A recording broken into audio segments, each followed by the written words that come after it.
صل على سيدنا ومولانا محمد اللهم صل على الحمد لله رب العالمين والصلاة والسلام على سيد الأنبياء وأشرف المرسلين وعلى آله الطيبين الطاهرين وأصحابه الأكرمين الأفضلين وعلى من أحبهم وتبعهم بإحسان أجمعين إلى يوم الدين. أما بعد، فأعوذ بالله من الشيطان الرجيم. بسم الله الرحمن الرحيم. إن الله وملائكته يصلون على النبي يا أيها الذين آمنوا صلوا عليه وسلموا تسليما. اللهم صل على سيدنا محمد وعلى آله وصحبه أفضل صلواتك وعدد معلوماتك وبارك وسلم. محترم مکرم ناظرین کرام، ایک اور اہم موضوع کے ساتھ ایک اہم عنوان پر اعتکاف کے فضائل و مسائل پر گفتگو کرنے کے لیے آج ہمارے ساتھ ہمارے آج خصوصی پروگرام میں استاد محترم حضرت علامہ مولانا حافظ وقاری غلام افروز صاحب قبلہ استاد جامعہ نظامیہ ہمارے ساتھ آج ہمارے اسٹوڈیو ہمارے چینل پر حاضر ہے. اس سے قبل بھی ہم نے استاد محترم سے ایک سوال و جواب کی نشست کی زکوٰۃ کے اوپر. انشاءاللہ ان قریب آپ اس کو بھی ملاحظہ کریں گے. ہم حضرت کا استقبال کرتے ہیں. حضرت والا نے ہمیں اعتکاف کے فضائل و مسائل کے لیے اپنا وقت عنایت فرمایا. انشاءاللہ ہماری گفتگو اعتکاف کے فضائل و مسائل پر ہوگی. اب ہم سوال پوچھتے ہیں کہ اعتکاف کی فضیلت کیا ہے؟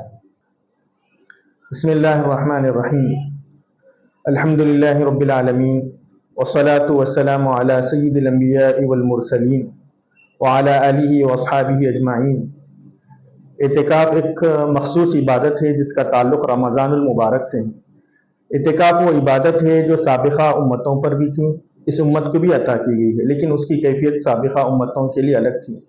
اعتکاف کی بڑی فضیلت احادیث شریفہ میں وارد ہوئی ہے. نبی کریم صلی اللہ علیہ وسلم کا ارشاد مبارک ہے کہ اعتکاف کرنے والا معتکف اعتکاف کی وجہ سے گناہوں سے باز رہتا ہے، نیکیوں کی طرف راغب رہتا ہے. اور ایک حدیث شریف میں آتا ہے، نبی کریم صلی اللہ علیہ وسلم نے ارشاد فرمایا، جس نے رمضان کے آخری عشرے کا اعتکاف کیا گویا اس نے 2 حج اور 2 عمرے کیے. یعنی اس بندے کو مقبول 2 حج اور 2 عمروں کا ثواب ملتا ہے. اعتکاف کی وجہ سے معتکف دنیا اور اہل دنیا، کاروبار، اہل و عیال اور دوست احباب سے دور ہوتا ہے. ان سارے لوگوں سے کٹ کر اللہ سبحانہ و تعالیٰ کا ہو جاتا ہے. دنیا آتی ہے نہ اس کے دل میں، نہ دنیا کے خیالات آتے ہیں. بس میں اور میرا مولا ایک معتکف بندے کی زندگی ہوتی ہے. سبحان اللہ، ماشاءاللہ. یہ پہلا سوال ہم نے استاد محترم سے کیا اعتکاف کی فضیلت کے اوپر، آپ نے ابھی سماعت فرمایا. اور ایک سوال ہم شامل کرتے ہیں، جب اعتکاف کی کتنی قسمیں ہیں اور آخری عشرے کے اعتکاف کا کیا حکم ہے؟ ہمارے فقہاء کرام نے اعتکاف کی 3 قسمیں بیان کی ہیں. نمبر 1 اعتکاف واجب، نمبر 2 اعتکاف مسنون، نمبر 3 اعتکاف نفل. اعتکاف واجب کیا ہے؟ اعتکاف واجب وہ اعتکاف جس کی نظر مانی گئی ہے تو یہ اعتکاف واجب ہوتا ہے. اب اعتکاف واجب کی 2 قسمیں ہیں. چاہے اس اعتکاف واجب کو شرط پر متعلق کیا ہو کہ نہ کیا ہو، یہ اعتکاف واجب ہے. جیسے مثال کے طور پر معتکف کہے کہ میں اللہ سبحانہ و تعالیٰ کے لیے اتنے دنوں کا اعتکاف رکھوں گا، تو یہ اعتکاف واجب ہو گیا. پھر اسی کی ایک قسم یہ ہے واجب کی کہ یوں نظر مانے کہ اگر میرا فلاں کام بن جائے یا فلاں بیمار ٹھیک ہو جائے تو میں اللہ سبحانہ و تعالیٰ کے لیے 1 ہفتے کا اعتکاف رکھوں گا، یہ بھی اعتکاف واجب ہے. دوسرا اعتکاف اعتکاف مسنون ہے، جو رمضان کے آخری عشرے کا اعتکاف ہے، جو سنت مؤکدہ ہے. تیسرا اعتکاف اعتکاف واجب اور اعتکاف مسنون کے علاوہ جو اعتکاف ہے وہ اعتکاف نفل ہے. اور اعتکاف نفل کے لیے کوئی وقت، کوئی مدت مقرر نہیں ہے کہ اتنا ہو اتنا نہ ہو، کم سے کم آدھے گھنٹے کا 1 گھنٹے کا بھی ہو سکتا ہے. اعتکاف مسنون جو ہوتا ہے رمضان کے مہینے میں آخری عشرے میں، وہ 10 دن کا ہوتا ہے. اعتکاف واجب کی کم سے کم مدت 1 دن ہے. سبحان اللہ. ابھی ہم دوسرا سوال سماعت فرمائیں کہ اعتکاف کی کتنی قسمیں ہیں.